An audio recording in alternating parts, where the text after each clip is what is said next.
I mean, the challenge with therapeutic drug monitoring in the past is its complexity and requirement to involve multiple teams and disciplines in the interpretation and decision making. So having a wearable technology that can continuously monitor drug concentrations in real time really simplifies this whole entire process. So instead of waiting for coordinated blood draws and then waiting for those lab results to come through, clinicians can receive a continuous stream of this data, the vancomycin concentration data, and that enables various team members, so pharmacists, infectious disease physicians, nephrologists, to be able to act on this information very quickly. And we anticipate that this will support better individualised dosing of vancomycin and therefore improve patient outcomes.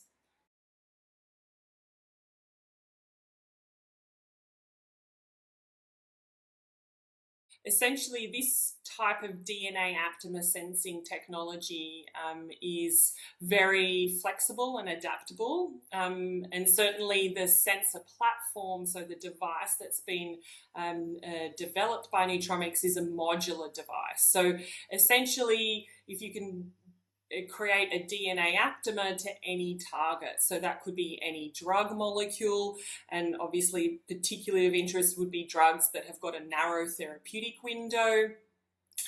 It could be targets that are related to kidney function or the deterioration of kidney function, but essentially the world is your oyster in this space. So we could develop targets for any type of efficacy marker or toxicity marker in any type of clinical setting. And I think one of the exciting things about this as a clinician researcher is that we can now, because of the real-time nature, monitor compounds that we haven't been able to monitor in the past. So things that have a very short half-life, like interleukins or other immune markers, we could now measure with this type of technology. And I think that's a really exciting impact, possibility with this aptamer-based sensing technology.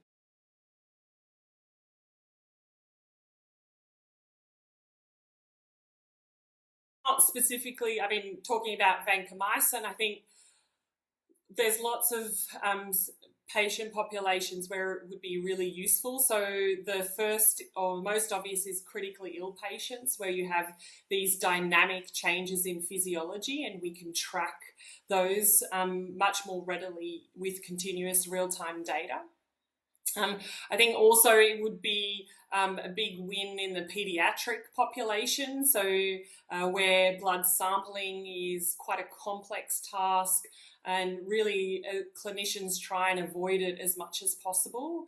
And certainly in the outpatient setting, so the ability to send patients home with the sensors applied and then still receive continuous monitoring data essentially means that patients living in their home can actually receive hospital level care. And I think that is one of those sort of three aspects, some of the patient populations which could benefit most from this type of technology.